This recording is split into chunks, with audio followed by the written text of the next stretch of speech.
ಎಲ್ಲರಿಗೂ ನಮಸ್ಕಾರ. ನೀವು ನೋಡ್ತೀರಾ ಆಕಾಶ್ ಪಾಟೀಲ್ ಯೂಟ್ಯೂಬ್ ಚಾನಲ್. ಇವತ್ತಿನ ಕ್ಲಾಸ್ನಲ್ಲಿ 5ನೇ ಸೆಮಿಸ್ಟರ್ನಲ್ಲಿ ಬರ್ತಕ್ಕಂತಹ ಪೊಲಿಟಿಕಲ್ ಸೈನ್ಸ್ DSC 10 ತೌಲನಿಕ ಸರ್ಕಾರ ಮತ್ತು ರಾಜಕೀಯ, ಅದರಲ್ಲಿ ಏನಪ್ಪ ಅಂತಂದ್ರೆ 3ನೇ ಅಧ್ಯಾಯವಾದಂತಹ ಸರ್ಕಾರ ಮತ್ತು ರಾಜಕೀಯದ ಪ್ರಕಾರಗಳು ಅಂತಕ್ಕಂಥದ್ದು.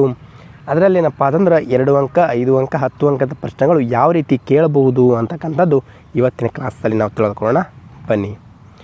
ಮೊದಲನೇದಾಗಿ 2 ಅಂಕದ ಪ್ರಶ್ನೆಗಳು. ಬ್ರಿಟನ್ನಲ್ಲಿ ಸಂಸದೀಯ ಸರ್ಕಾರದ ತವರೂರು ಎನ್ನಲು ಕಾರಣವೇನು? 2.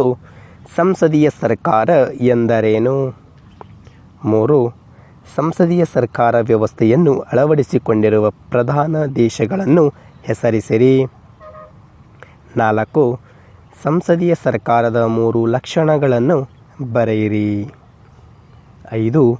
ಅಧ್ಯಕ್ಷೀಯ ಸರ್ಕಾರ ಎಂದರೇನು? 6. ಅಧ್ಯಕ್ಷೀಯ ಸರ್ಕಾರವನ್ನು ಅಳವಡಿಸಿಕೊಂಡಿರುವ ಜಗತ್ತಿನ ಪ್ರಮುಖ ದೇಶಗಳನ್ನು ಹೆಸರಿಸಿರಿ. 7ನೇದಾಗಿ ಅಧ್ಯಕ್ಷೀಯ ಸರ್ಕಾರದ 3 ಲಕ್ಷಣಗಳನ್ನು ಬರೆಯಿರಿ.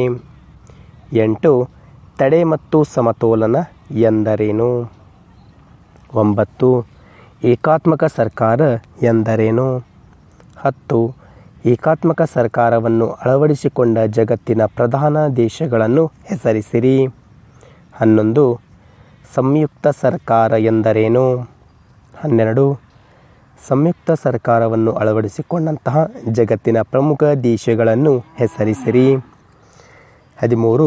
ಸಂಯುಕ್ತ ಸರ್ಕಾರದ 3 ಲಕ್ಷಣಗಳನ್ನು ಬರೆಯಿರಿ. ಇಷ್ಟನಪ್ಪ ಅಂತಂದ್ರೆ 13 ಪ್ರಶ್ನೆಗಳೇನಂದ್ರೆ 2 ಅಂಕದ ಪ್ರಶ್ನೆಗಳಾಗಿರ್ತವೆ. ಇನ್ನು 5 ಅಂಕದ ಪ್ರಶ್ನೆಗಳು ಕೇಳಿದ್ರೆ ಯಾವ ರೀತಿ ಬರಿಬೋದು ಅಂತ ನೋಡೋದಾದ್ರೆ, ಸಂಸದೀಯ ಸರ್ಕಾರದ ಲಕ್ಷಣಗಳನ್ನು ವಿವರಿಸಿರಿ. 2.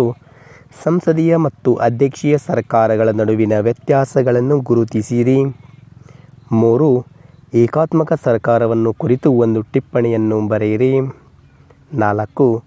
ಸಂಯುಕ್ತ ಸರ್ಕಾರದ ಪ್ರಧಾನ ಲಕ್ಷಣಗಳನ್ನು ಚರ್ಚಿಸಿರಿ. 5. ಏಕಾತ್ಮಕ ಹಾಗೂ ಸಂಯುಕ್ತ ಸರ್ಕಾರಗಳ ನಡುವಿನ ವ್ಯತ್ಯಾಸಗಳನ್ನು ವಿವರಿಸಿರಿ. ಇಷ್ಟೇನಂದ್ರೆ 5 ಅಂಕದ ಪ್ರಶ್ನೆಗಳಾಗಿರ್ತವೆ. ಇನ್ನು 10 ಅಂಕದ ಪ್ರಶ್ನೆಗಳು ಕೇಳೋದ್ರ ಯಾವ ರೀತಿ ಇರ್ಬೋದು ಅಂತ ನೋಡೋದಾದ್ರೆ, ಸಂಸದೀಯ ಸರ್ಕಾರ ಎಂದರೇನು, ಅದರ ಲಕ್ಷಣಗಳನ್ನು ವಿವರಿಸಿರಿ.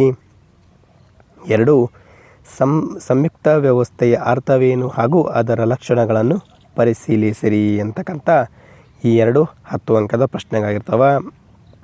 ಇಷ್ಟೇನಂದ್ರೆ ಅಧ್ಯಾಯ 3ರಲ್ಲಿ ಬರ್ತಕ್ಕಂತಹ ಸರ್ಕಾರ ಮತ್ತು ರಾಜಕೀಯದ ಪ್ರಕಾರಗಳು ಅಂತಕ್ಕಂಥ ಈ ಒಂದಿಷ್ಟು ಪ್ರಶ್ನೆಗಳಂತ ಹೇಳ್ಬೋದು. ಇಷ್ಟೇನಂದ್ರೆ ಇವತ್ತಿನ ಕ್ಲಾಸಲ್ಲಿರುವಂತಹ ಮಾಹಿತಿ. ಇದೇ ರೀತಿ ಪ್ರತಿದಿನ ವೀಡಿಯೋಗಳು ನೋಡಬೇಕೈತಪ್ಪ ಅಂತಂದ್ರೆ ನಮ್ಮ ಯೂಟ್ಯೂಬ್ ಚಾನಲ್ ಸಬ್ಸ್ಕ್ರೈಬ್ ಮಾಡ್ಕೊರಿ ಅಂತ ಹೇಳ್ತಾ ಇವತ್ತಿನ ಕ್ಲಾಸ್ ಮುಗಿಸ್ತಾ ಇದ್ದೀವಿ. ಮತ್ತೆ ಮುಂದಿನ ಭಾಗದಲ್ಲಿ ಭೇಟಿಯಾಗೋಣ. ಧನ್ಯವಾದಗಳು.